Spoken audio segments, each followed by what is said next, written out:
கிறிஸ்துவுக்குள் அன்பான சகோதர சகோதரிகளே, இந்த நாளில் இன்று ஒரு வாக்குத்தத்தம் நிகழ்ச்சிக்கு நான் உங்களை அன்போடு கூட வரவேற்கிறேன். இந்த மாதத்தில் நாம் கர்த்தருக்கு காத்திருக்கிறவர்கள் புதுப்பலன் அடைந்து கழுகுகளைப் போல சட்டைகளை விரித்து உயிரை எழுப்பி பறப்பார்கள் அப்படின்னு சொல்லி நாம பார்த்தோம். அப்போ கர்த்தருக்கு காத்திருக்கிறவர்கள் புதுப்பலன் அடைவார்கள் என்று நாம் பார்த்தோம். அந்த பலம், கர்த்தர் கொடுக்கக்கூடியதான அந்த பலம் சரீரத்திலாகிலும் ஆவியிலாகிலும் ஆத்மாவிலாகிலும் வாழ்வின் மற்ற பகுதிகள், பொருளாதாரம் எல்லாவற்றிலும் கர்த்தர் கொடுக்கக்கூடியதான அந்த பலத்தை குறித்து நாம் தொடர்ந்து நாம் பார்த்து கொண்டிருக்கிறோம். இந்த நாளுக்கான வாக்குத்தத்தம் உபாகமத்தின் புத்தகம் 3ஆம் அதிகாரம் 28ஆம் வசனத்திலிருந்து நான் வாசிக்கிறேன். நீ யோசுவாவுக்கு கட்டளை கொடுத்து அவனை திடப்படுத்தி பலப்படுத்து. அவன் இந்த ஜனங்களுக்கு முன்பாக கடந்து போய் அவனே நீ காணும் தேசத்தை அவர்களுக்கு பங்கிட்டு கொடுப்பான் என்றார். அருமை தேவ பிள்ளைகளே, உபாகமம் 3ஆம் அதிகாரம் 28ஆம் வசனத்தில் பிதாவாகிய தேவன் மோசேயோடு கூட இப்படி சொல்லுகிறார். நீ யோசுவாவுக்கு நீ கட்டளை கொடு. என்னன்னு நீ கட்டளை கொடுக்கணும் அப்படின்னா, அவனை திடப்படுத்தி அவனை பலப்படுத்து. நீ முதலாவது யோசுவாவுக்கு கட்டளை கொடுக்க வேண்டும். யோசுவா யாருன்னு முதலாவது யோசுவாவுக்கும் மோசேக்கும் இருந்த உறவை குறித்து நாம் பார்க்கலாம். மோசே வந்து இஸ்ரவேல் ஜனங்கள், அந்த 30 லட்சம் இஸ்ரவேல் ஜனங்களையும் வழி நடத்தக்கூடியதான ஒரு தலைவனாய் இருக்கிறான். அந்த தலைவனை பின்பற்றக்கூடியதான ஒரு சீஷனாக இந்த யோசுவா காணப்படுகிறான். அதாவது மோசேக்கு அடுத்த நிலையில் தேர்ந்தெடுக்கப்படக்கூடிய விதத்தில் அவன் காணப்படக்கூடிய ஒரு சீஷனாக அவன் காணப்படுகிறான். இப்போ ஆண்டவர் என்ன சொல்றாரு அப்படின்னா, அந்த மோசேயை பார்த்து அவர் சொல்லுகிறார், நீ யோசுவாவுக்கு கட்டளை கொடுத்து அவனை திடப்படுத்தி பலப்படுத்து.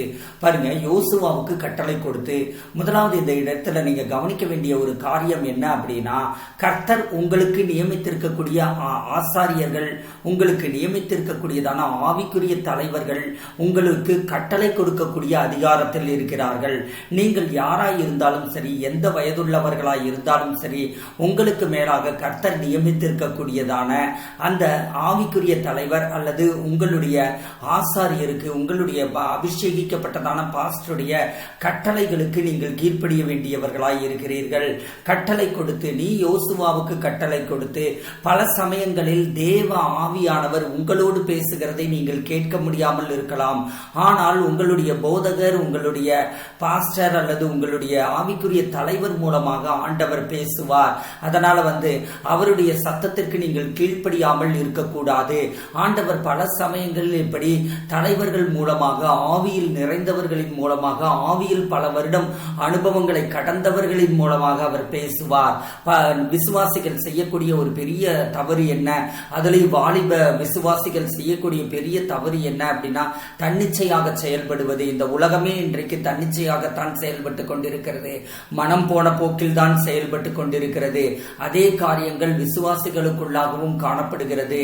இங்க இந்த யோசுவாவுக்கு அவனுடைய தலைவனாகிய மோசேயின் மூலமாக கர்த்தர் கட்டளை கொடுக்கிறார். அருமை தேவ பிள்ளையே, அருமை சகோதரனே, சகோதரியே, கர்த்தர் எந்த நேரத்திலும் உனக்கு மேலாக இருக்கக்கூடிய உன்னுடைய ஆவிக்குரிய தலைவர் அல்லது உன்னுடைய பாஸ்டர் அல்லது உன்னுடைய போதகர் மூலமாக அவர் கட்டளை கொடுப்பார்.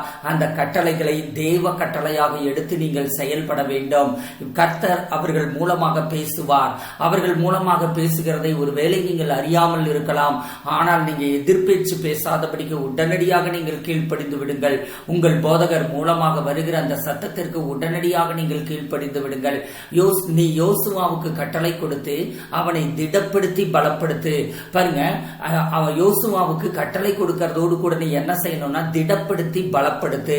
பாருங்க, உங்க 1000 பேர் உங்களுக்கு ஆவிக்குரிய வார்த்தைகளை சொல்லலாம் அல்லது உங்களுக்கு ஆறுதல் திடப்படுத்துகிற காரியங்களை சொல்லலாம். உலகத்தார் உங்களை திடப்படுத்த மாதிரி, ஆறுதல் சொல்ற மாதிரி காரியங்களை சொல்லலாம். ஆனால் என்னுடைய அனுபவத்தில் நான் பார்த்திருக்கிறேன். அது என்ன அப்படின்னு பாத்தீங்க அப்படின்னா, உங்களுக்கு நியமிக்கப்பட்டதான ஆவிக்குரிய தலைவர், உங்களுடைய போதகர் மூலமாக வரக்கூடிய அந்த திடப்படுத்துகிற வார்த்தைகள், அந்த பலப்படுத்துகிற வார்த்தைகள் இருக்குது பாத்தீங்களா, அது மட்டும்தான் உங்களுடைய வாழ்க்கையில ஒரு மிகப்பெரிய மாற்றத்தை உண்டாக்கும். நீங்க பெரிய பெரிய ஊழியக்காரர்களுடைய வார்த்தைகளை டிவியில கேட்கலாம்.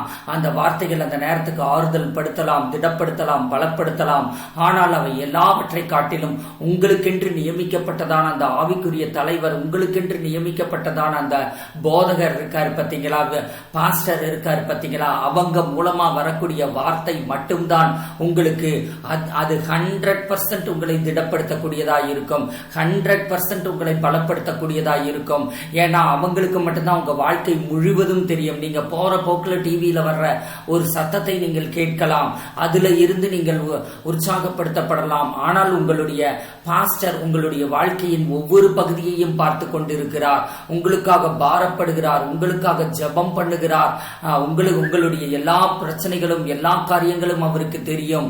அப்போ உங்களுடைய போதகர் மூலமாக, உங்க பாஸ்டர் மூலமாக உங்களுக்கு வருகிறதான கட்டளைகளும் சரி, அந்த திடப்படுத்துகிற வார்த்தைகளும் சரி, பலப்படுத்துகிற வார்த்தைகளும் சரி, அந்த வார்த்தைகள் மட்டும்தான் உங்கள் வாழ்க்கையில பலனளிக்க கூடியதாக, அந்த வார்த்தைகள் மட்டும்தான் உங்கள் வாழ்க்கையை மாற்றக்கூடியதாக, அந்த வார்த்தைகள் மட்டும்தான் உங்களை பெரிய ஆசீர்வாதத்திற்குள் கொண்டு போகக்கூடியதாக இருக்கும். எனவே நீங்கள் உங்களுடைய போதகருக்கு உங்களுடைய போதகர் அல்லது உங்களுடைய பாஸ்டருக்கு உங்களுக்கு கட்டளை கொடுப்பதற்கான அதிகாரம் இருக்கிறது. அதே நேரத்தில் நீங்கள் கீழ்ப்படிவதற்கான அந்த ஒரு நிலையும் உங்களுக்கு இருக்கிறது. அதனால எப்பொழுதும் அந்த வார்த்தைக்கு நீங்கள் கீழ்ப்படிந்து நடக்கிற போது உங்கள் வாழ்க்கை ஆசீர்வாதமாக மாறும். அவன் இந்த ஜனங்களுக்கு முன்பாக கடந்து போய் அவனே நீ காணும் தேசத்தை அவர்களுக்கு பங்கிட்டு கொடுப்பான் என்றார். பாருங்க, இந்த யோசுவா அவன் இந்த ஜனங்களுக்கு முன்பாக கடந்து போய் அவன் இந்த தேசத்தை அவர்களுக்கு பங்கிட்டு கொடுப்பான் என்றார். இந்த யோசுவாவுக்கு ஆண்டவர் கொடுக்கக்கூடிய அசைன்மெண்ட், மோசேக்கு ஆண்டவர் ஒரு அசைன்மெண்ட் கொடுத்திருந்தார். 30 லட்சம் ஜனங்களையும் என்ன செய்தரணும் அப்படின்னா, அந்த எகிப்து தேசத்தை விட்டு புறப்பட்டு அப்படியே யோர்தானுக்கு இக்கரை வரையிலும் நீ கொண்டு வந்து சேர்க்கணும். அதுக்கப்புறம் யோர்தானுக்கு அக்கறையில கொண்டு போய் சேர்க்க வேண்டியதெல்லாம் அது யோசுவாவுடைய வேலை. இது ஆண்டவருடைய திட்டம். இந்த ஆண்டவருடைய திட்டத்தின்படிதான் ஆண்டவர் இவர்கள் இருவரையும் பிறக்கவே வைத்தார். இவர்கள் பிறக்கும் போதே அவர்களுக்கு இந்த திட்டங்களை அவர் கொடுத்து விட்டார். இந்த திட்டங்களின்படி அவர்கள் வாழ்ந்தார்கள், செயல்பட்டார்கள், அந்த திட்டங்களை செய்து முடித்தார்கள். இதை கேட்டுக்கொண்டிருக்கிற அருமை சகோதரனே, சகோதரியே, உன்னுடைய வாழ்க்கையில் கர்த்தர் ஒரு ஜோஷுவாவாக, ஒரு யோசுவாவாக ஆண்டவர் உன்னை உயர்த்த விரும்புகிறார். அருமை சகோதரனே, அருமை சகோதரியே, ஏதோ வாழ்ந்தோம் போனோம் என்று சொல்லுவதற்காக கர்த்தர் உன்னை அழைக்கவில்லை. அப்படின்னா உலகத்துல கோடிக்கணக்கான பேர் வாழ்ந்தோம் போனோம்னு இருக்கிறவங்களும் இருக்கிறாங்க, கோடிக்கணக்கான பேர் சாதிக்கிறவர்களும் இருக்கிறார்கள். அப்படிப்பட்ட சாதிக்கிறவர்களை கூட கர்த்தர் அழைத்திருக்கலாம். கர்த்தர் உன்னை அழைத்ததின் நோக்கம், கர்த்தர் உன்னை தெரிந்து கொண்டதின் நோக்கம் என்ன அப்படின்னு பாத்தீங்கன்னா, ஆண்டவர் உன்னை கொண்டு ஒரு பெரிய காரியத்தை செய்ய அவர் விரும்புகிறார். யோசுவா அவனை ஆண்டவர் அழைத்து அவனுக்கு என்ன செய்கிறார், அவனுக்கு என்ன சொல்லுகிறார் அப்படின்னா, இவன் இந்த ஜனங்களுக்கு முன்பாக கடந்து போய், அதாவது 30 லட்சம் ஜனங்களுக்கு முன்னாடி இவன் தான் போவான். 30 லட்சம் ஜனங்களுக்கு முன்னாடி இவன் போய் அவனே நீ காணக்கூடிய அந்த கானான் தேசத்திற்குள் புறப்பட்டு போய் அந்த கானான் தேசத்தை பங்கிட்டு கொடுப்பான் என்றார். அருமை தேவ பிள்ளைகளே, உங்களை கர்த்தர் அழைத்திருக்கிறது ஒரு தலைவனாகும்படி அழைத்திருக்கிறார். இங்க நீங்க பாக்குறீங்க, 30 லட்சம் பேத்தன் நடத்தி சென்றவன் மோசே. அதே 30 லட்சம் பேத்த மோசேவுக்கு அடுத்ததாக நடத்தி செல்லக்கூடியவன் யோசுவா.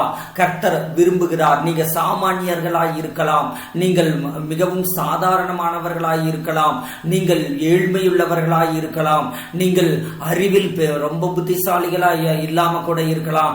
ஆனா கர்த்தர் உங்களை பார்த்து சொல்லுகிறார், நீங்கள் ஒரு தலைவர்களாகும்படி அழைக்கப்பட்டிருக்கிறீர்கள் என்று சொல்லுகிறார்.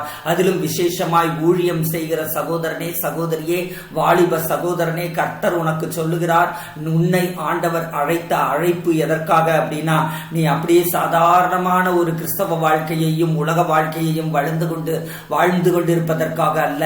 கர்த்தர் உன்னை அழைத்த அழைப்பே எதற்காக அப்படின்னு பாத்தீங்க அப்படின்னா, உன்னை தலைவனாக்குவதற்காக ஆண்டவர் அழைத்திருக்கிறார். ஆண்டவர் உன்னை தலைவனாக்க விரும்புகிறார்.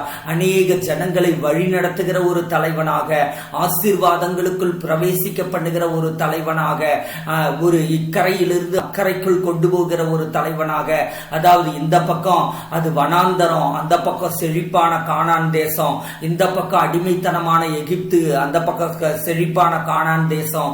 அப்ப அடிமைத்தனத்தில் இருந்தும் வனாந்தரத்தில் இருந்தும் ஜனங்களை மீட்டெடுத்து ஒரு ஆசீர்வாதமான ஒரு தேசத்திற்குள் பிரவேசிக்க, ஆசீர்வாதமான ஒரு வாழ்க்கைக்குள் பிரவேசிக்க பண்ணுகிற ஒரு மனிதனாக, ஒரு தலைவனாக உருவாக்குகிறதற்கு கர்த்தர் விரும்புகிறார். அதுக்கு உங்களுக்கு என்ன வயசு வேணாலும் இருக்கலாம். மோசே புறப்பட்டு போகும்போது 80 வயசு. மோசே இஸ்ரவேல் ஜனங்களை நடத்த ஆரம்பிக்கும் போது அவனுக்கு 80 வயசு. எனக்கு 60 வயசு ஆகுது, 70 வயசு ஆகுதுன்னு சொல்றீங்களா? உங்களுக்கும் கூட கர்த்தர் அதை சொல்லுகிறார். வாலிப சகோதரனே, சகோதரியே, உனக்கு கர்த்தர் அதிகமாய் சொல்லுகிறார். கர்த்தர் உன்னை திடப்படுத்துகிறார். இந்த நாள்ல கர்த்தர் உன்னை திடப்படுத்துகிறார். கர்த்தர் உன்னை பலப்படுத்துகிறார். கர்த்தருடைய தீர்க்கதரிசியாக இந்த நாளில் உனக்கு நான் கட்டளை கொடுக்கிறேன். கர்த்தர் உன்னை திடப்படுத்துகிறார், உன்னை பலப்படுத்துகிறார். அநேக காரியங்களில் நீ ஒரு தலைவனாக செயல்படுவாய். நீ உன்னுடைய வேலை ஸ்தலத்தில் நீ ஒரு தலைவனாக உயர்த்தப்படுவாய். நேற்றைய தினத்தில் நாம் பார்த்ததை போல சிறைச்சாலையில் அடிமையாய் விற்கப்பட்டதான அந்த யோசேப்பு, சிறைச்சாலையில் இடப்பட்டதான அந்த யோசேப்பு அந்த தேசத்திற்கே தலைவனாக, ராஜாவாக மாறினான். அதே மாதிரி தான் சாத்ராக், மேஷாக், ஆபேத் நேகோ, தானியேல் இவர்கள் எல்லாரும் அடிமைகளாய் இருந்தவர்கள். அவர்கள் எல்லாரும் உயர்த்தப்பட்ட அந்த தேசத்தோட கவர்னர்கள், ஒவ்வொரு மாநிலத்துக்கும் கவர்னர்களாக மாறினார்கள்.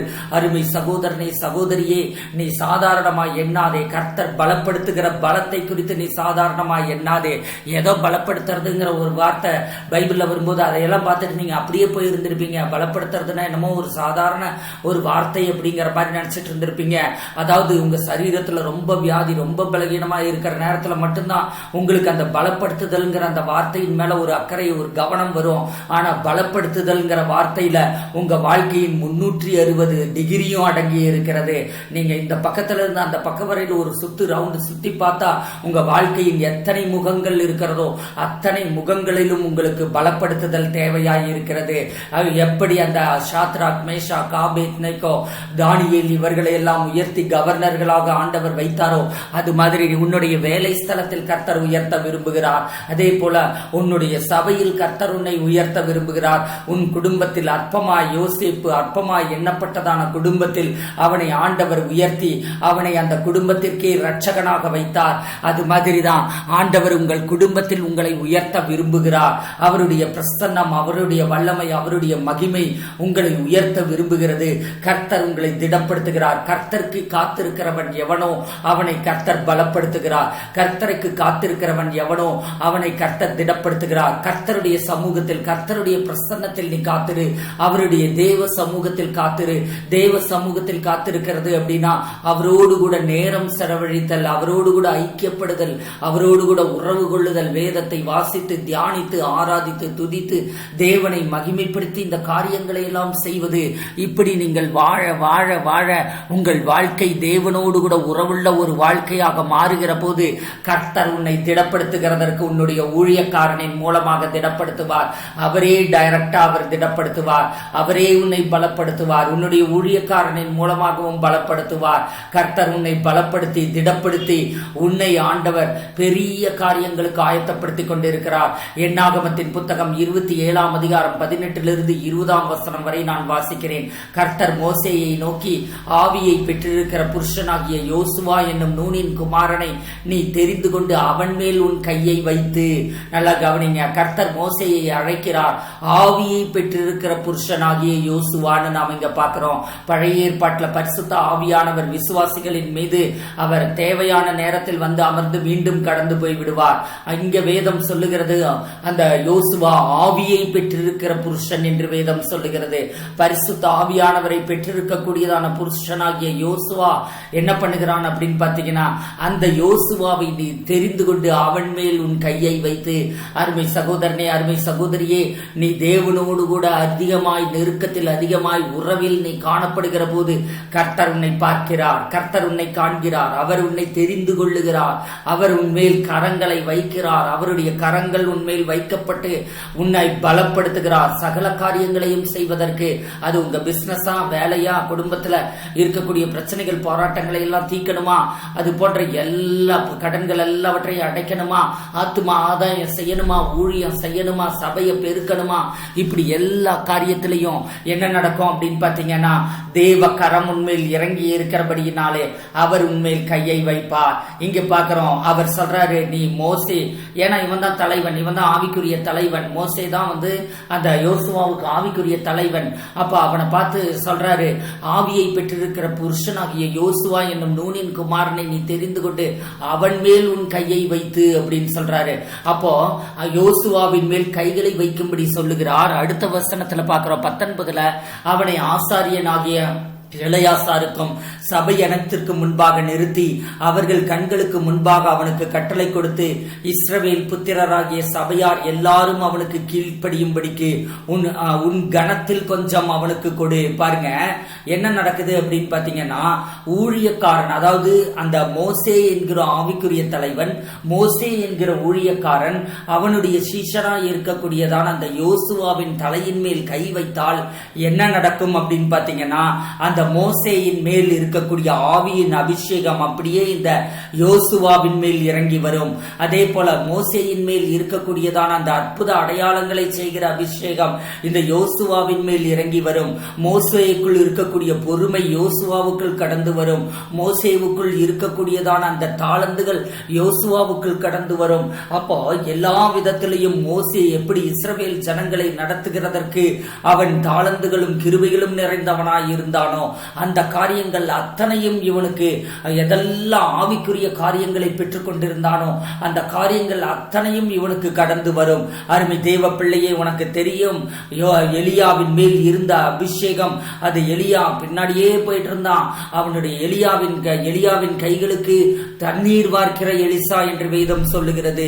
அப்ப எலியாவை அந்த எலிசா அவன் பின்தொடர்ந்து போய்கொண்டே இருந்தான். எதற்காக போய்கொண்டே இருந்தான் அப்படின்னா, எலியாவின் மேல் இருக்கக்கூடியதான அந்த அபிஷேகம் எனக்கு வேண்டும். எலியாவின் மூலமாக நடக்கிற காரியங்கள் அவனுடைய தீர்க்க தரிசன அபிஷேகத்தை பார்த்து அதனால் கவர்ந்திழுக்கப்பட்டதான அந்த எலிசா அவனை பின்தொடர்ந்து ஓடி வருகிறான். எல்லா காரியத்தையும் செய்கிறான். அவன் கரங்களுக்கு தண்ணீர் வார்க்கிறான். எல்லா வேலையும் அவனுக்கு செய்து கொடுக்கிறான். அப்படிப்பட்டதான அந்த எலிசா என்ன செய்யப்படுகிறான் அப்படின்னு பாத்தீங்க அப்படின்னா, எலியா எடுத்துக் கொள்ளப்பட்ட போது அவனுடைய சால்வை இந்த எலிசாவின் மேல் கடந்து வந்து விழுந்த போது அவன் இரட்டிப்பான அந்த எலியாவின் மேல் இருந்ததான அபிஷேகத்தை காட்டிலும் இரட்டிப்பான அபிஷேகத்தின் ஆவியின் வல்லமையை பெற்றுக் கொண்டான்னு பார்க்கிறோம். அருமை தேவ பிள்ளைகளே, இது ஒரு மிகப்பெரிய ரகசியம். வேதம் முழுவதிலும் இந்த ரகசியம் காணப்படுகிறது. உன்னுடைய போதகரை நீ ஒரு நாளும் துக்கப்படுத்தாதே. உன்னை நடத்துகிற ஆவிக்குரிய தலைவனை நீ ஒரு நாளும் துக்கப்படுத்தாதே. நீ அவங்களோடு கூட இணக்கமாய் நீ காணப்படு. அவர்களுடைய கட்டளைகளுக்கு கீழ்ப்படி. அப்பொழுது அவர்கள் உங்களை திடப்படுத்துகிறதும் உங்களை பலப்படுத்துகிறதும் உங்களுடைய வாழ்க்கையில அது பிரயோஜனம் உள்ளதாக மாறும். அதே நேரத்தில் அவர்கள் பேசுகிற போது ஒரு அபிஷேகம் உனக்குள் பாய்ந்தோடி வருகிறது. அவர்கள் உனக்காக ஜெபிக்கிற போது உன் வாழ்க்கையில் ஒரு அபிஷேகம் பாய்ந்தோடி வருகிறது. இதெல்லாம் உனக்கு தெரியுதோ தெரியலையோ, நீ அதை கண்டு நீ அதுக்காக நீ அதையெல்லாம் அசட்டை பண்ண வேண்டாம். ஒருவேளை உன்னுடைய போதகர் உன்னுடைய ஊழியக்காரர் இடத்துல சில குறைவுகள் இருக்கலாம். அவர் கோபப்படுகிறவராய் இருக்கலாம், அல்லது திட்டுகிறவராய் இருக்கலாம், அல்லது உன்னுடைய ஊழியக்காரர் உன்னுடைய போதகரிடத்துல உன்னுடைய ஆவிக்குரிய தலைவரிடத்துல சில குறைவுகள் குற்றங்களை நீ அறிந்தவனாய் இருக்கலாம். ஆனால் அவர் மேல் இருக்கக்கூடிய அபிஷேகம் உண்மை. அவர் வாயிலிருந்து வருகிற வார்த்தைகளின் வல்லமை உண்மை. அவர் மூலமாய் நடக்கக்கூடிய அற்புத அடையாளங்கள் உண்மை. அப்படிப்பட்டதான உங்களுடைய ஊழியக்காரர், உங்களுடைய மேய்ப்பர், உங்களுடைய போதகர் இருக்கிறாரே, அவர் உங்களுக்கு கட்டளை கொடுக்கும் போது அதற்கு கீழ்ப்படியுங்கள். அதே போல அவர்கள் பலப்படுத்துகிற போது, திடப்படுத்துகிற போது அது உங்கள் வாழ்க்கையில் அது கடந்து வந்து பழிக்கும். அதே போல ஊழியக்காரர்கள் உங்கள் மீது அவர்கள் கைகளை வைக்கிற போது என்ன நடக்கும் அப்படின்னா, உங்களுக்குள் ஒரு அபிஷேகம் உட்புகுத்தப்படும். உங்களுக்குள் ஒரு அபிஷேகம் அது கடத்தப்பட்டு கொண்டே இருக்கும். அப்போ உங்களுக்குள் அந்த அபிஷேகம் கடத்தப்பட்டு நீங்கள் உங்களுடைய ஊழியக்காரர் உங்களை தெரிந்து கொண்டு உங்கள் மேல் கைகளை வைக்கிற போது என்ன நடக்கிறது அப்படின்னு பாத்தீங்கன்னா, அவருக்குள் இருக்கக்கூடியதான அந்த கணம், அந்த அபிஷேகம், அந்த ஆசீர்வாதங்கள், அந்த கிருபைகள், அந்த செழிப்பு, எல்லா விதமான கிருபைகளும், எல்லா தேவனிடத்திலிருந்து வருகிற சகல விதமான ஆசீர்வாதங்களும் உங்களுக்குள் கடந்து வரும். இப்படி எத்தனையோ காரியங்கள் எலியாவின் அபிஷேகம் எலிசாவுக்குள் கடந்து வந்ததை போல, இந்த மோசேயினுடைய அபிஷேகம் யோசுவாவுக்குள் கடந்து வந்ததை போல எத்தனையோ காரியங்கள் வேதத்திலும் சொல்லப்பட்டிருக்கிறது. அநேக ஊழியக்காரர்களுடைய வாழ்க்கை வாழ்க்கை விசுவாசிகளுடைய வாழ்க்கையிலும் நடத்தப்பட்டிருக்கிறது. எனவே அபிஷேகத்தை இங்க என்ன காரியம்னா ஊழியக்காரன் கையை வைக்கிறது இதெல்லாம் கூட அடுத்த விஷயம். இதுல என்ன காரியம்னா அபிஷேகிக்கப்பட்டதான தேவ மனிதன் கட்டளை கொடுக்கிறான். அபிஷேகிக்கப்பட்டதான தேவ மனிதன் உன்னை பலப்படுத்துகிறான். அபிஷேகிக்கப்பட்டதான தேவ மனிதன் உன்னை திடப்படுத்துகிறான். அதிலும் அவன் உனக்காகவே நியமிக்கப்பட்டவன். உன்னை நடத்துகிற நிலையில் கர்த்தர் அவனை நியமித்து வைத்திருக்கிறார். உனக்காகவே ஒரு தலைவனாக, உனக்காகவே உன்னை நடத்துகிறவனாக அவனை கர்த்தர் நியமித்து வைத்திருக்கிறார். அப்போ அந்த ஊழியக்காரனை நீ அசட்டை பண்ணுகிற போது நீ டைரக்டா நீ தேவனையே அசட்டை பண்ணுகிறாய். அப்போ அந்த ஊழியக்காரனை நீ அசட்டை பண்ணுகிற போது தேவனை அசட்டை பண்ணுகிறதுனாலே அங்க நீ உன் ஆசீர்வாதங்களை இழந்து போய் விடுகிறாய். உன்னுடைய ஊழியக்காரன் உன்மேல் கரங்களை வைக்கிற போதெல்லாம் உனக்குள் தேவனுடைய சகலவிதமான ஆசீர்வாதங்களும் கிருபைகளும் உனக்குள் இறங்கி வருகிறது. அது உன்னை செழிக்க பண்ணுகிறது. அது உன்னை ஆசீர்வதிக்கிறது. அது உன்னுடைய வாழ்வின் எல்லா பகுதிகளிலும் அது அப்படியே அற்புதமாக உன்னுடைய வாழ்க்கையை மாற்றி விடுகிறது. அதோடு கூட உன்னை நடத்துகிறவனாக மாற்றுகிறது. உன்னை மற்றவர்களுக்கு ஆசீர்வாதம் உள்ளவனாக மாற்றுகிறது. உன் அழைப்பு எதுவோ அந்த அழைப்பை நோக்கி செயல்பட வைக்கிறது. அதற்கான கிருபைகளை கொடுக்கிறது. அதற்கான வரங்களை கொடுக்கிறது. அதை நீங்கள் ஒரு நாளும் மறந்து போக வேண்டாம். உபாகமத்தின் புத்தகம் 1ஆம் அதிகாரம் 38ஆம் வசனத்துல பார்க்கிறோம். உனக்கு முன்பாக நிற்கிற நூனின் குமாரனாகிய யோசுவா அதில் பிரவேசிப்பான். அவனை திடப்படுத்து. அவனே அதை இஸ்ரவேலுக்கு சுதந்திரமாக பங்கிடுவான். யோசுவா அதில் பிரவேசிப்பான். அவனை திடப்படுத்துன்னு ஆண்டவர் சொல்லுகிறார். உனக்கு முன்பாக நிற்கிற நூனின் குமாரனாகிய யோசுவா என்ன பண்ணுவான் அப்படின்னா அவன் அந்த கானான் தேசத்திற்குள் பிரவேசிப்பான்.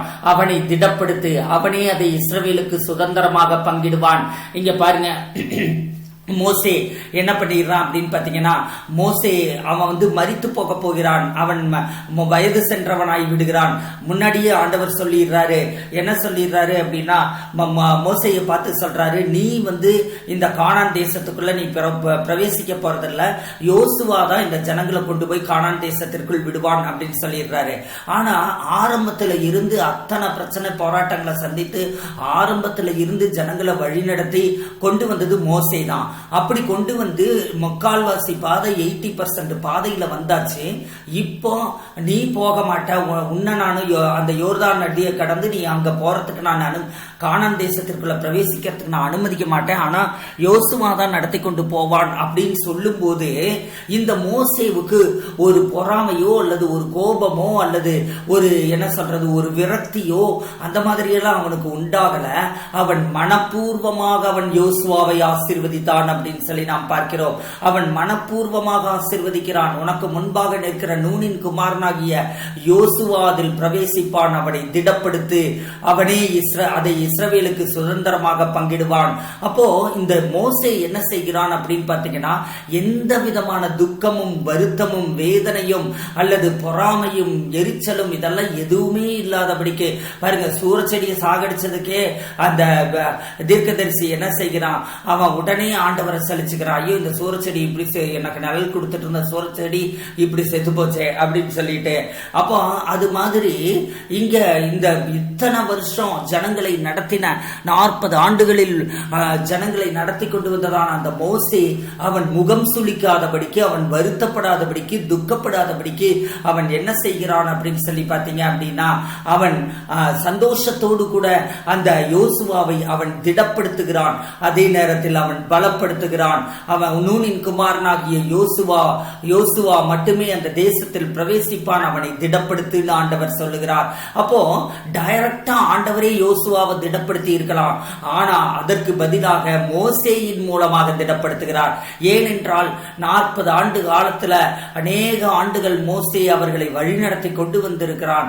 மோசே அவர்களை வழிநடத்தி கொண்டு வந்ததனால அந்த எக்ஸ்பீரியன்ஸ் இருக்குது, அந்த அபிஷேகம் இருக்கு, அந்த பொறுமை இருக்குது, அந்த ஞானம் இருக்குது. இப்படி ஒரு காரியத்தை செய்வதற்கு என்னெல்லாம் வேண்டுமோ எல்லாமே இருக்கு. அபிஷேகம், வல்லமை, வரங்கள், ஞானம், கிருபை எல்லாமே இருக்கு. அப்போ இந்த காரியங்கள் அனைத்தும் என்ன செய்யப்பட வேண்டும் அப்படின்னு பாத்தீங்கன்னா, மோசேக்குள் இருக்கக்கூடிய இந்த காரியங்கள் அனைத்தும் யோசுவாவுக்குள் உட்கடத்தப்பட வேண்டும். அருமை சகோதரனே, அருமை சகோதரியே, இதுதாங்க அங்க ரகசியம். அப்போ இந்த ஊழியக்காரர்கள் மூலமாக, அதாவது உன்னை நடத்துகிற ஊர்ல இருக்கிற அத்தனை ஊழியக்காரங்க உங்க ஊருக்கு 100 டெய்லி 100 ஊழியக்காரங்க வருவாங்க, அத்தனை பேர்கிட்டையும் கொண்டு போய் தலையை காட்டிடாதீங்க. சில சமயம் உங்களுக்கு பித்து பிடிச்ச மாதிரி கூட ஆகி போயிடும். அந்த மாதிரி எல்லாம் நீங்க எல்லார்கிட்டையும் கொண்டு போய் தலையை காட்டாதீங்க. நான் சொல்லுவது உங்களுக்கென்று நியமிக்கப்பட்ட ஆவிக்குரிய தலைவன், உங்களுக்கென்று நியமிக்கப்பட்ட பாஸ்டர், உங்களுக்கென்று நியமிக்கப்பட்ட போதகர். மீண்டும் சொல்லுகிறேன், எல்லா ஊழியக்காரங்க கிட்டையும் கொண்டு போய் நீங்க தலையை காட்டாதீங்க. அங்க சிலர் இடத்துல அது மாய்மாலத்தின் ஆவி இருக்கும், சிலர் இடத்துல பலவிதமான துருபதேசங்களை போதிக்கிற ஆவி இருக்கும், பிசாசின் வல்லமையினால் அற்புதங்களை செய்கிற ஆவி இருக்கும். அதனால் அப்படிப்பட்டவர்கள் இடத்துல கொண்டு போய் உங்க தலையை காட்டாதீங்க. அவங்க யாருன்னு உங்களுக்கு கண்டுபிடிக்க தெரியாது. அதனால நீங்க அவர்களிடத்துல ஜாக்கிரதையா இருக்க வேண்டும். வேற எந்த ஊழியக்காரர் இடத்துல உங்க தலையை காட்டாதீங்க. நீங்க உங்க தலையை காட்ட வேண்டியது எல்லாம் யார் இடத்துல அப்படின்னு பாத்தீங்கன்னா, எல்லா நேரத்திலும் காட்டணும்னு கூட அவசியம் இல்லை. தேவையான நேரத்தில் ஆவியில் ஏவப்படுகிற போது நீங்கள் அவர்களிடத்துல உங்களுடைய தலையை காட்டலாம். அல்லது அவர்களே உங்கள் தலையில் கைகளை வைக்கும் போது மனப்பூர்வமாய் சந்தோஷமாய் நீங்கள் அனுமதிக்கலாம். ஏனென்றால் கர்த்தருடைய ஏவுதலின்படி அவர்கள் உங்களுடைய தலையில் அவர்கள் கைகளை வைப்பார்கள். உங்களுடைய போதகர் கர்த்தர் ஏவினாலும் சரி ஏவாட்டாலும் சரி, உங்க போதகரோ உங்களுடைய ஆவிக்குரிய தலைவரோ உங்கள் தலையில் கைகளை வைத்தால் அதை பாக்கியமாக எண்ணுங்கள், அதை குறித்து சந்தோஷப்படுங்கள். அப்பொழுது ஏதோ ஒன்று உங்களுக்கு நடக்கிறது என்று விசுவாசியுங்கள். யோசுவா என்ன செய்கிறான் அப்படின்னு பாத்தீங்கன்னா, யோசுவா அதில் பிரவேசிப்பான், அவனை நீ திடப்படுத்து அப்படின்னு சொல்றாரு. அப்போ இந்த யோசுவாவின் தலையில் அந்த மோசே கைகளை வைத்து அவனை திடப்படுத்துகிறான். கைகளை வைக்கும் போது அவனுக்குள் திடன் கடந்து வருகிறது. நான் முன்னாடியே சொன்ன மாதிரி அந்த வாழ்க்கை எக்ஸ்பீரியன்ஸ், 40 வருஷம் நடத்திட்டு போன அந்த எக்ஸ்பீரியன்ஸ், அதுல இருக்க வேண்டிய பொறுமை, அதுல இருக்க வேண்டிய எல்லா விதமான காரியம், அற்புத அடையாளங்கள், அத்தாரிட்டி, அதிகாரத்தை எடுக்கிறது, இப்படி என்னெல்லாம் ஒரு தலைவனுக்குரிய பண்புகள் என்னெல்லாம் வேணுமோ, அற்புத அடையாளங்கள் முதற்கொண்டு, அபிஷேகம் முதற்கொண்டு, தேவனோடு உள்ள உறவு ஐக்கியம் முதற்கொண்டு என்னெல்லாம் வேணுமோ அத்தனையும் இவனுக்குள் அது உட்கடத்தப்படுகிறது. அருமை சகோதரனே, அருமை சகோதரியே, உன்னுடைய ஊழியக்காரனிடத்திலிருந்து, உன்னுடைய ஆவிக்குரிய தலைவனிடத்திலிருந்து பல சமயங்களில் உனக்குள் அந்த அபிஷேகம் உட்கடத்தப்படுகிற போது நீ திடப்படுகிறாய் என்பதை நீ மறந்து போகாதே. உனக்குள் ஒரு திடன் கடந்து வருகிறது. உபாகமத்தின் புத்தகம் 31 அதிகாரம் 3 வசனத்துல நாம் பார்க்கிறோம், உன் தேவனாகிய கர்த்தர் தாமே உனக்கு முன்பாக கடந்து போவார். இங்க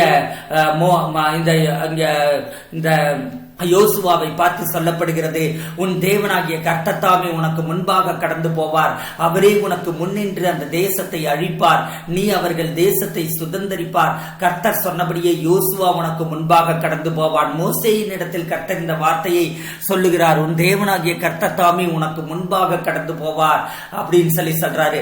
யோசுவா உனக்கு முன்பாக கடந்து போவான் அப்படின்னு சொல்றாரு. அப்ப யோசுவா முன்பாக கடந்து போகும்படிக்கு கர்த்தர் வழி நடத்தும்படிக்கு அவர் ஆயத்தமாய் இருக்கிறதை இங்கே நாம் பார்க்கிறோம்.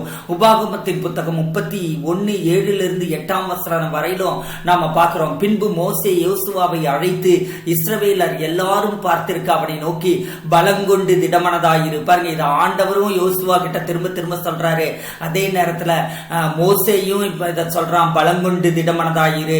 இந்த பலங்கொண்டு திடமனதாயிருன்னு மோசே எப்படி சொல்றான் அப்படின்னு பாத்தீங்கன்னா, ஆண்டவர் தான் சொன்னாரு மோசே கிட்ட சொல்லி, நீ யோசுவா கிட்ட சொல்லு, பலங்கொண்டு திடமனதாய் இருன்னு சொல்லு அப்படின்னு சொல்றாரு. அப்போ உன்னுடைய ஊழியக்காரன், உன்னுடைய ஆவிக்குரிய தலைவன், உன்னுடைய போதகர் பல சமயங்களில் உன்னிடத்தில் சில வார்த்தைகளை சொல்லுகிற போது அந்த வார்த்தையை காத்து வாக்குல நீங்க வாங்கிட்டு அப்படியே விட்டுறாதீங்க. அந்த வார்த்தைகளை அது ஏதோ பேச்சு வழக்குல அவங்க சொல்றாங்கன்னு நினைச்சுக்காதீங்க. ஒவ்வொரு வார்த்தையையும் கூர்ந்து கவனிங்க. அந்த ஒவ்வொரு வார்த்தையிலும் ஒரு அபிஷேகம், ஒவ்வொரு வார்த்தையிலும் ஒரு கட்டளை, ஒவ்வொரு வார்த்தையிலும் ஒரு செயல்திறன் நிரம்பி இருக்கும். அது கர்த்தரால் ஏவப்பட்டு பேசப்படுகிற பேச்சாக இருக்கும். பலங்கொண்டு திடமனதாயிரு என்று இந்த ஊழியக்காரன் சொல்லுகிறான், மோசே சொல்லுகிறான், கர்த்தர் இதை சொல்லுகிறார், அவன் சொல்லுகிறான், பலங்கொண்டு திடமனதாயிரு. அப்ப இந்த யோசுவாவுக்குள்ள அத்தனை ஜனங்களையும் நடத்துகிற, அற்புத அடையாளங்களை செய்கிற, யுத்தங்களை பண்ணுகிற, தேசத்தை சுதந்திரிக்கிற அந்த பலமும் திடமும் அவனுக்குள் வருகிறது. அருமை தேவ பிள்ளையே, கர்த்தர் இந்த நாளில் உனக்கு சொல்லுகிறார், அவருடைய ஊழியக்காரனாக நான் உனக்கு சொல்லுகிறேன், அவருடைய தீர்க்கதரிசியாக நான் உனக்கு சொல்லுகிறேன், நீ பலம் கொண்டு திடமனதாயிரு. கர்த்தர் உனக்கு உன்னுடைய எதிர்காலத்திற்குரிய எல்லா திட்டங்கள், எல்லா தரிசனங்களையும் நிறைவேற்றுவதற்கான பலத்தை ஆண்டவர் உனக்கு கொடுக்கிறார். அவை எல்லாவற்றையும் நீ சாதிப்பாய், அது எல்லாவற்றையும் நீ சுதந்திரித்துக் கொள்ளுவாய் என்று நான் சொல்லுகிறேன். பலங்கொண்டு திடமனதாயிரு. கர்த்தர் இவர்களுக்கு கொடுப்பேன் என்று இவர்களுடைய பிதாக்களுக்கு ஆணையிட்ட தேசத்துக்கு நீ இந்த ஜனத்தை அழைத்து கொண்டு போவாய், அதை இவர்கள் சுதந்திரிக்கும்படி செய்வாய். பாருங்க, இந்த ஜனங்கள் எல்லாரும் இந்த தேசத்தை சுதந்திரிக்கும்படி நீ செய்வாய். கானான் தேசத்தை நீ சுதந்திரிக்க பண்ணுவாய்னு யோசுவாவுக்கு மோசே சொல்லுகிறான். இது கர்த்தர் சொல்லுகிறார், இவன் சொல்லுகிறான். அருமை தேவ பிள்ளையே, கர்த்தர் உன் மூலமாக அநேக ஜனங்களை, உன் குடும்பத்தை முதலாவது ஆசீர்வதிக்க விரும்புகிறார். முதலாவது உன்னுடைய குடும்பத்தை ஆசீர்வதிக்க விரும்புகிறார். முதலாவது உன்னுடைய குடும்பத்தை அவர் ஆசீர்வதிக்கிறதற்கு அவர் விரும்புகிறார். தேங்க்யூ லார்ட், நன்றி ஆண்டவரே. அவர் அடுத்ததாக உன் மூலமாக உன்னுடைய சபையை, உன் மூலமாக உன்னுடைய சமுதாயத்தை, உன் மூலமாக உன் தேசத்தை அவர் ஆசீர்வதிக்க விரும்புகிறார். கர்த்தருடைய ஆசீர்வாதத்தை நீ அசட்டை பண்ணாதே. அவருடைய அபிஷேகத்தை, அவருடைய வார்த்தைகளை நீ அசட்டை பண்ணாதே. கர்த்தர் தாமே உனக்கு முன்பாக போகிறவர். அவர் உன்னோடே இருப்பார். அவர் உன்னை விட்டு விலகுவதும் இல்லை, உன்னை கைவிடுவதும் இல்லை. நீ பயப்படவும் கலங்கவும் வேண்டாம் என்றார். பாருங்க, கர்த்தர் தாமே உனக்கு முன்பாக அவர் கடந்து போகிறவர். கர்த்தர் எப்பொழுதும் உங்களுக்கு முன்பாக கடந்து போவார். ஒன்னே ஒண்ணு மட்டும் நீங்க ஞாபகம் வச்சுக்கோங்க, எல்லா காரியத்திலும் எப்பொழுதும் கர்த்தர் உங்களுக்கு முன்பாக அவர் கடந்து போவதற்கு அவர் ஆயத்தமாய் இருக்கிறார். ஆனால் சகோதரனே, நீ தேவனுடைய சித்தத்தை, தேவனுடைய திட்டத்தை செய்வதற்கு நீ ஆயத்தமாய் இருக்கிற போது என்ன நடக்கும் அப்படின்னு பாத்தீங்கன்னா, நீ தேவனுடைய திட்டத்தை, நீ தேவனுடைய சித்தத்தை, அதே நேரத்தில் தேவனுடைய தரிசனத்தை, கர்த்தர் உனக்கு கொடுத்திருக்கக்கூடிய உன் வாழ்க்கையின் தரிசனத்தை நிறைவேற்றுகிறதற்கு நீ ஆயத்தமாய் இருக்கிற போது, அதற்கான ஸ்டெப்ஸ் எடுப்பதற்கு நீ தயாராய் இருக்கும் போது கர்த்தர் என்ன செய்கிறார் அப்படின்னா, கர்த்தர் தாமே உனக்கு முன்பாக போகிறார். பாருங்க, ஒரு பேச்சுக்கு தான் நீங்க அந்த யுத்தத்துல கலந்துக்குவீங்க, ஒரு பேச்சுக்கு தான் நீங்க முன்னாடி போயிட்டு இருப்பீங்க. 30 லட்சம் பேர் போவாங்க, யோசுவா முன்னாடி போவான், ஒரு பேச்சுக்கு தான் அவன் முன்னாடி போவான். எதிரில எரிகோ வரும், எரிகோவை சுத்தி இவங்க துதிப்பாங்க, அவ்வளவுதான், கோட்டை சுவர் இடிச்சு விழுந்துரும். அருமை தேவ பிள்ளையே, இது மாதிரி தாங்க நீங்க முன்னாடி போவீங்க. உங்க தரிசனத்தை நிறைவேற்றறதுக்கு நீங்க முன்னாடி போவீங்க. கர்த்தர் உங்களுக்கு எதையெல்லாம் வாக்கு பண்ணி இருக்கிறாரோ அதை செய்யறதுக்கு நீங்க முன்னாடி போவீங்க. உங்க சொந்த வாழ்க்கையின் ஆசீர்வாதங்களுக்கு கர்த்தர் உன் வீட்டை கட்டுவாய்னு சொல்லி இருப்பார், அல்லது கர்த்தர் உனக்கு ப்ரமோஷன் வரும்னு சொல்லி இருப்பார், அல்லது கர்த்தர் உன்னுடைய பிள்ளைகளை இப்படி ஆசீர்வதிப்பேன்னு சொல்லி இருப்பார். இது எல்லாத்துக்குமே நீங்க முன்னாடி போவீங்க. நீங்க ஒப்புக்கு சப்பானியா முன்னாடி தான் போவீங்க. ஏன்னா நீங்க ஆவியில நிறைந்து தேவனோடு உறவுள்ளவர்களாய் முன்னாடி போங்க போதும்.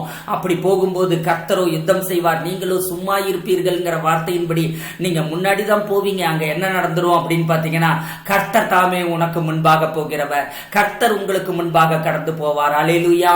கர்த்தர் உனக்கு முன்பாக கடந்து போய் காரியங்களை வாய்க்க பண்ணுவார்.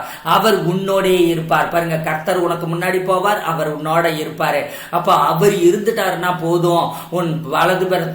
உன்னுடைய வலதுபுறத்தில் 10,000 பேர் விழுந்தாலும், உன்னுடைய பட்சத்தில் 1000 பேர் விழுந்தாலும், வலதுபுறத்தில் 10,000 பேர் வந்து தாக்குனாலும் சரி, அதாவது 10,000 பேர் வந்து தாக்குனாலும் சரி, அது உன்னை சேதப்படுத்த முடியாது. அவர்கள் உன்னை நெருங்க முடியாது. உன் வாழ்வையில பிசாசின் கிரியைகள் உன்னை தொட முடியாது. அடிக்கடி எல்லாரும் சொல்லுகிறதை போல 4 அடி ஏறினா 8 அடி சறுக்குதுன்னா அது முடியவே முடியாது. ஏன்னா கர்த்தர் உன்னோடு இருக்கிறார். ஏன்னா நீ தேவனோடு கூட நெருங்கின உறவில் ஐக்கியத்தில் இருந்தால் உனக்கு சறுக்குதல்களே இல்ல. ஏன்னா உன் கால்கள் தள்ளாட ஒட்டாமல் காக்கிற தேவன் உன்னோடு கூட இருக்கிறார். உன் கால்கள் கல்லுகளில் இடறுகிற போது அது நீ கீழே விழுந்துடாம இருக்கிறதுக்கு தம்முடைய தேவ தூதர்களை அனுப்பி உன்னை தாங்கி ஏந்தி சுமந்து தப்புவிக்கிற தேவன் அவர். அப்படிப்பட்டதான தேவர். அவர் இஸ்ரவேலை காக்கிறவர். அவர் தூங்குகிறதும் இல்லை, உறங்குகிறதும் இல்லை. உண்மையில் அவர் கண்ணோக்கமாய் இருக்கிறார். அருமை சகோதரனே, சகோதரியே, நீ தேவனோடு கூட நெருங்கின உறவிலும் ஐக்கியத்திலும் நீ காணப்படுகிற போது வெயிட்டிங் ஆன் காட், அதாவது தேவனுக்கு, கர்த்தருக்கு காத்திருக்கிற பொழுது, அவருடைய பிரசன்னத்திலும் அவருடைய நேரம் வருவதற்காகவும் நீ காத்திருக்கிற போது நீ முன்னாடிதான் போயிட்டு இருப்ப. நீ சும்மா என்னமோ ஒரு ஊர்வலத்துல போற மாதிரி தான் உன் வாழ்க்கையில நீ முன்னாடி போயிட்டு இருப்ப. ஆட்டோமேட்டிக்கா கர்த்தர் உன் கூடவே வருவார். கர்த்தர் உன் முன்னாடி போவார். கர்த்தர் உன் கூடவே வருவார். கர்த்தர் முன்னாடி போனார்னா, இந்த ஆட்டோமேட்டிக் டோர் எல்லாம் மனுஷன் போனதும் திறக்குது பாத்தீங்களா, அந்த மாதிரி கர்த்தர் முன்னாடி போனார்னா எல்லா வாசல்களும் திறக்கப்படும். அப்ப ஆட்டோமேட்டிக்கா உன் வாழ்க்கையில எல்லா காரியங்களும் நடந்துகிட்டே இருக்கும். நீ முன்னாடி போயிட்டு இருப்ப. கர்த்தர் உனக்கு உனக்கு முன்னாடி போவார், அவர் உன் கூட இருப்பார். அப்ப எல்லா காரியங்களும் ஆட்டோமேட்டிக்கா நடந்துகிட்டே இருக்கும். அது அற்புதமாய் நடந்து கொண்டிருக்கும். அவர் உன்னை விட்டு விலகுவதும் இல்லை, உன்னை கைவிடுவதும் இல்லை. நீ பயப்படவும் கலங்கவும் வேண்டாம். நீங்க பயப்படாதீங்க, கலங்காதீங்க. அவர் உங்களை விட்டு விலகுவதும் இல்லை, உன்னை கைவிடுவதும் இல்லை. நீங்க பட வேண்டியதெல்லாம் அவர் உன்னை விட்டு விலகிறதுல, நீ அவரை விட்டு விலகாதே. நான் இந்த பிரசங்கத்துல நான் முக்கியமாய் காட் பண்றது, இந்த மாதம் முழுவதுமாய் நான் சொல்ல போறது என்னன்னா, கர்த்தருக்கு காத்திருத்தல். அதாவது அவர் சமூகத்தில் காத்திருத்தல், அவர் நேரத்திற்காக காத்திருத்தல். இது ரெண்டை செய்யும் போதும் உங்களுக்கு பலம் உண்டாகும். இந்த 3 காரியத்தை தான் இந்த மாதம் முழுவதிலும் நான் உங்களுக்கு கற்றுக் கொடுக்க போகிறேன். அப்ப அவர் உன்னை விட்டு விலகிறது இல்ல, நீ அவரை விட்டு விலகாதே. அவர் உன்னை கைவிடுறது இல்ல, நீ அவரை கைவிடாதே. நீ பயப்படவும் கலங்கவும் வேண்டாம். ஏனென்றால் உன் தேவன் உன்னோடு கூட இருக்கிறார். நீ உன்னை பராக்கிரமம் செய்கிறவராக எழுப்ப அவர் விரும்புகிறார். கர்த்தர் உன்னை ஆசீர்வதிப்பாராக. உபாகமத்தின் புத்தகம் 31 அதிகாரம் 23 வசனம் இப்படி சொல்லுகிறது. அவர் நூனின் குமாரனாகிய யோசுவாவை நோக்கி, நீ பலங்கொண்டு திடமனதாயிரு. பாருங்க, அவனுக்கு பல முறை ஆண்டவர் மோசே மூலமாவும் சொல்றாரு, அப்புறம் திரும்ப அவர் தனியாவும் மோசே மரித்ததுக்கு அப்புறம் தனியாவும் சொல்றாரு. என்ன பண்றாருன்னா, யோசுவாவின் புத்தகத்திலையும் சொல்றாரு. அப்ப அவர் நூனின் குமாரனாகி யோசுவாவை பார்த்து சொல்றாரு, நீ பலங்கொண்டு திடமனதாயிரு. அருமை தேவ பிள்ளையே, இந்த நாளில் கர்த்தர் மீண்டும் மீண்டும் மீண்டும் மீண்டுமாய் உனக்கு சொல்லுகிறார். இது யார் யாருக்கு சொல்றாருன்னு தெரியல. இந்த பேண்டமிக்னால வந்திருக்கக்கூடியதான சூழ்நிலைகளினாலே நீ பயங்கொண்டு இருக்கலாம், பயங்கொண்டு இருந்திருக்கலாம். உன் வேலையை குறித்து பயத்தோடு கூட இருக்கலாம், பொருளாதாரத்தை குறித்து பயத்தோடு கூட இருக்கலாம், உன் குடும்பத்தை குறித்து பயத்தோடு கூட இருக்கலாம், வாழ்வின் சூழ்நிலைகளை குறித்து பயத்தோடு இருக்கலாம், ஏன் ஊழியத்தை குறித்து கூட, ஊழியம் செய்கிற இளம் பாஸ்டர்கள் பயத்தோடு கூட இருக்கலாம், இளம் ஊழியக்காரர்கள் பயத்தோடு கூட இருக்கலாம். கர்த்தர் இந்த நாளில் உனக்கு சொல்லுகிறார், நீ பலங்கொண்டு திடமனதாயிரு. இஸ்ரவேல் புத்திரருக்கு நான் ஆணையிட்டு கொடுத்த தேசத்தில் நீ அவர்களை நடத்தி கொண்டு போவாய், நான் உன்னோடு கூட இருப்பேன். அருமை சகோதரனை சகோதரியே, நீ ஊழியத்தில் இருக்கலாம் அல்லது வேறு ஒரு வேலையை செய்து கொண்டிருக்கலாம். எப்படி இருந்தாலும் சரி, நீ பலங்கொண்டு திடமனதாயிரு. கர்த்தர் உனக்கு செய்ய போகிற காரியங்களை பார். அவர் உன்னை நடத்தி கொண்டு போவார். அவர் நடத்திட்டு போவாரு. ஆனா பாக்கிறதுக்கு என்னமோ நீ தான் கொண்டு போய் விட்டுட்ட மாதிரி இருக்கும். அதுதாங்க ஆண்டவர் செய்கிற அற்புதம். அவர் உன்னை பொருளாதார சிக்கல்களிலிருந்து கடந்து போக உதவி செய்வாரு. ஆனா பாக்கிறதுக்கு என்னமோ நீ தான் பொருளாதார சிக்கலை விட்டு கடந்து போயிட்ட மாதிரி இருக்கும். கர்த்தர் உன்னை ஆசீர்வதிப்பாராக. எல்லாவற்றிலும் நீ அவர்களை நடத்தி கொண்டு போவாய். உன்னை கர்த்தர் ஒரு தலைவனாக வைத்திருக்கிறார். அருமை சகோதரனே சகோதரியே, நான் உனக்கு சொல்லுகிற ஒரு வார்த்தை, உன்னை கர்த்தர் தலைவனாகவும் தலைவியாகவும் வைத்திருக்கிறார். உன்னுடைய தலைமைத்துவத்தை கையிலிடு, உன் அதிகாரத்தை கையிலிடு, உன்னுடைய வல்லமையை கையிலிடு. உன்னுடைய நீ தேவ பிரசன்னத்தில் காத்திரு, தேவ சமூகத்தில் நீ காத்திரு. நீங்கள் காத்திருக்கிற போது பலமடைவீர்கள். அப்பொழுது உங்கள் பலத்தை உங்கள் அதிகாரத்திலும் உங்களுடைய வல்லமையிலும் நீங்கள் பயன்படுத்த ஆரம்பியுங்கள். பெரிய காரியங்களை உங்கள் வாழ்க்கையிலும் உங்களுடைய ஊழிய பாதையிலும் பார்ப்பீர்கள். கர்த்தர் தாமே உங்களை ஆசீர்வதிப்பாராக. தேவ செய்தி உங்களுக்கு மிகுந்த ஆசீர்வாதமாய் இருந்திருக்கும் என்று நான் விசுவாசிக்கிறேன். கர்த்தர் உங்களை ஆசீர்வதிப்பாராக. தொடர்ந்து நீங்கள் இப்படிப்பட்டதான தேவ செய்தியை கேட்பதற்கு நம்முடைய சேனலை நீங்க சப்ஸ்கிரைப் பண்ணுங்க, வீடியோ லைக் பண்ணுங்க, கமெண்ட் பண்ணுங்க, ஷேர் பண்ணுங்க. கர்த்தர் தாமே உங்களை ஆசீர்வதிப்பாராக. ஆமீன்.